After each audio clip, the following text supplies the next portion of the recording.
Welcome to ITL Trainer Talk. Today we're speaking to Dave Spitz of California Strength.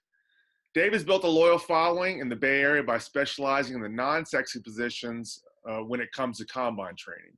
While a lot of gyms focus on training backs, receivers, and defensive backs that are already fast, Dave regularly takes offensive and defensive linemen, linebackers, and others that don't touch the ball and makes them explosive. Another thing impressive about Dave and California Strength is the gym's use of video. Dave is such a believer in technique that his website features dozens of videos explaining how to on several lifts and drills. Unlike a lot of trainers, Dave is traditional in his training approach, but progressive in how he communicates it. Dave, welcome to ITL Trainer Talk, buddy. How you doing? Thanks for having me, man. I am stoked to be here. All right, man. Good to have you. All right, so first question, Dave. Awesome introduction, by the way. Hey, man, every word's true. First question, you've trained both draft prospects and veterans. What's the difference, and how do you prepare a player who's already part of the NFL versus one who hopes to be part of the NFL? Yeah, those are very different endeavors. So the idea of taking somebody who's already in the NFL and continuing to return them to baseline after a long season, so getting their injuries addressed, because you and I both know that most players by game 5 or 6 are too injured to play. Yeah. You know, you got to find a way to get through it. So returning everybody to baseline through, comprehensive assessment and looking at whatever physical therapy aspects we can bring to the table. And then working on just general athleticism. So my belief is, through training in a balanced program, you can increase athleticism. So at the core, a better athlete is going to make a better football player, going to make a more durable football player. Mm-hmm. But we really focus on those qualities that we think just drive athleticism for the off-season athletes. So linear speed, lateral speed, strength, power, structural balance, symmetry, flexibility, joint mobility, and then just give their minds a rest from football. When it comes to preparing athletes for the combine, what we're trying to do is basically put together a quantitative data point for teams to use in their evaluation of the player. And so that essentially lends itself to what we call peak performance. So an anchor date in time that we have to be ready to compete in these drills. That's the essence of what it is to train, taper, peak, and put together your best results on a specific day. And so the periodization programming and what we do to prepare an athlete to essentially take them from a team setting, plug them into an individual competition is profoundly different than just driving athleticism. That's so true. It is essentially, it's almost, this word gets thrown around a lot, but it's almost like track. You're preparing them for certain events rather than preparing them to play football. And as you alluded to, kind of giving them a little bit of a break in certain ways. And also, man, I remember when I played, it took me 2 weeks to get my body get back to where I was like a civilian again. Yeah. People don't understand how much pain these guys are going through. Like you said, after about week 6, your body you don't have time to heal in a week before the next game and stuff. And that's such a big part of any kind of off-season training. Yeah. And then, on the off-season stuff, we try and bring to bear other disciplines like boxing, different pool workouts, just try and mix it up a little bit and give them an opportunity to touch different areas of athleticism that they might not, be able to during the season. Mm-hmm. And then, again, on the combine stuff, not only are we working on peak performance, but we're also having to utilize, everything within our power to get a 21, 22, 23-year-old kid who's never embarked on a job interview the necessary skills to be able to impress one of these 32 teams enough to take them as high as possible. So we really work hard on interview skills, media preparation, that sort of thing, just giving them a roadmap to be successful. If you're being comprehensive, that you have to do that. That's a big part of this. I don't know if it necessarily translates to the field per se, but that's what the NFL teams want, and that's what the NFL teams have to get, Yep. Okay. So second question, combine prep. is about 8 weeks usually, sometimes 6, maybe longer than 8, depending on the pro day, when the pro day is, what have you. That's a real grind. That's a lot of training. How do you keep a young player motivated and fresh when you're getting into that second month, maybe into that 8th, 9th, 10th week of training? Yeah, that's a great question. And I think that, I lead from the front here. So I am with these players every single workout. So we'll do 2 or 3 sessions a day, depending upon where we are in the training. So whether it's on-field work in the morning, weight room work in the afternoon, mobility work in the evening, I'm there at every practice. And so I try and set the tone for each and every workout. But, we have a saying here at Cal Strength where we try and fight the war on mediocrity on a day-to-day basis. And so one of the benefits that I think these combine players have is they get to train, or at least see our Olympic weightlifting team in action as well. So we have a group of men and women who are working to represent the United States. I just got back from Ashgabat, Turkmenistan for the World Championships. And so when you see an athlete like a Wes Kitts, for example, who played college football at Austin Peay and then transitioned to weightlifting and is now snatching 400 pounds and clean and jerking almost 500 pounds at 240-pound body weight. And he's not doing it for millions of dollars. He's doing it because, it means something to him to accomplish a goal and to drive fulfillment. And so tapping into that intrinsic motivation structure is really something that we spend a lot of time kind of honing and working through our belief structures to permeate those players.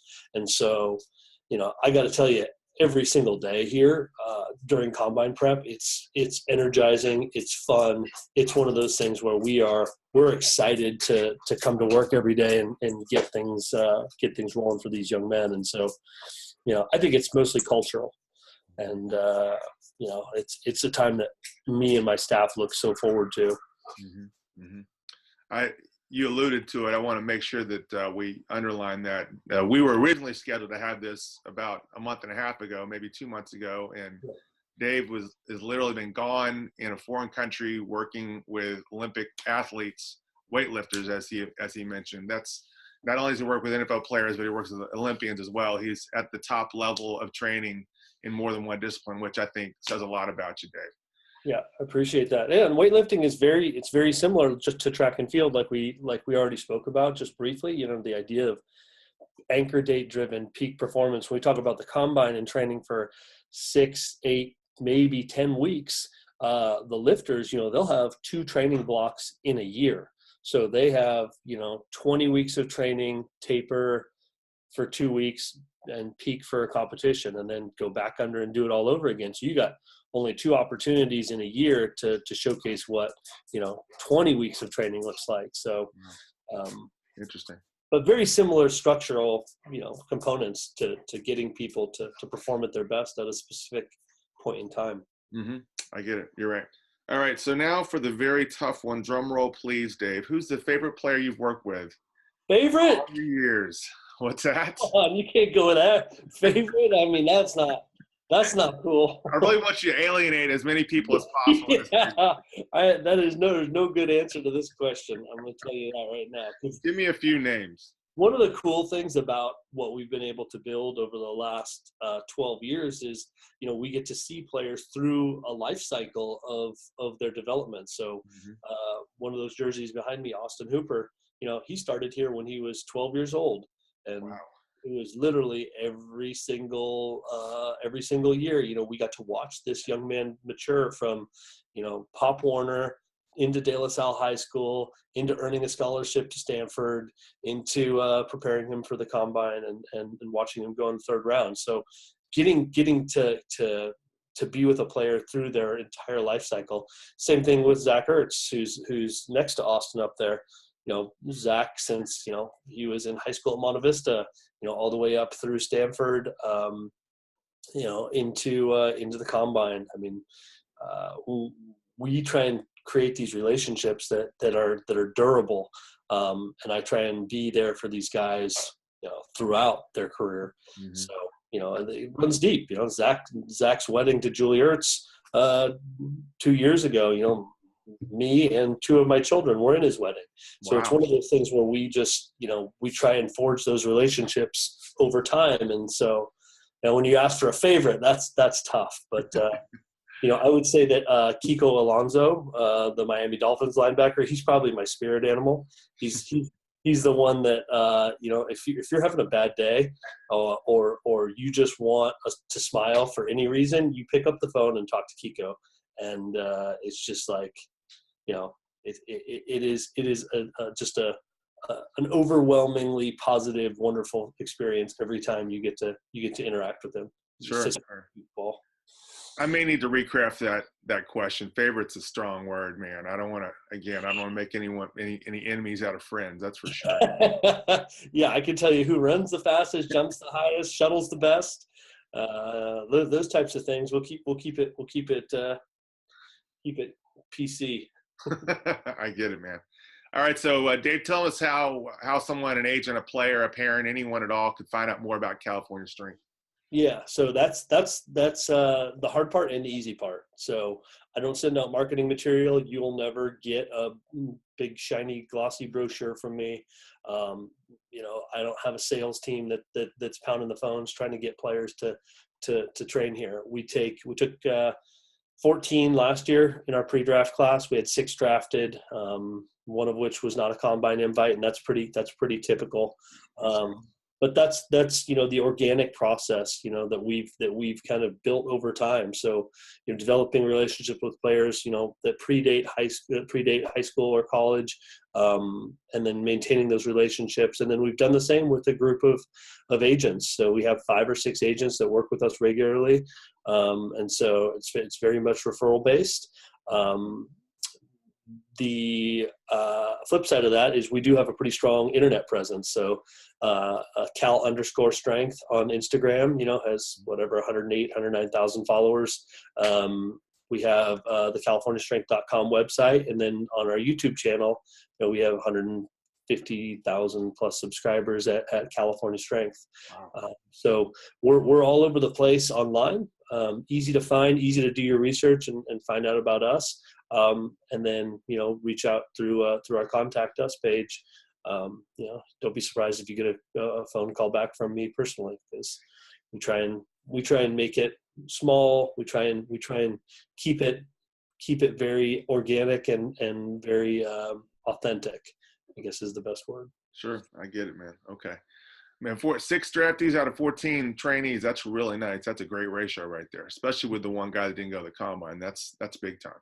Yeah. It's always in Gutengeist from Green Bay called Oren Burks the best testing linebacker at the combine this year. And I think it was a historically athletic year for the linebacker class. Mm-hmm. So just there's always these standouts. We did have our all-time NFL combine record broken in the L drill last year. So Jeff Mayle at 6'42" held that for a long time. Wow. From Oregon, and I think a young man went 6'40" or 6'39" this last year. But okay. Well, hey, that means you got to reset it this year, right? That's exactly right. Yeah. So if you're watching and you have a horse that can move laterally, go ahead and send him my way. Dave, thanks so much for your time, buddy. Thanks for being part of the ITL family, and happy Thanksgiving, my man. Absolutely. I appreciate you and everything you do for us trainers and for the families and for the agents. I mean, you're such an important part of this network. So you're very kind. You, man. All right, buddy. Thanks again. Thank you.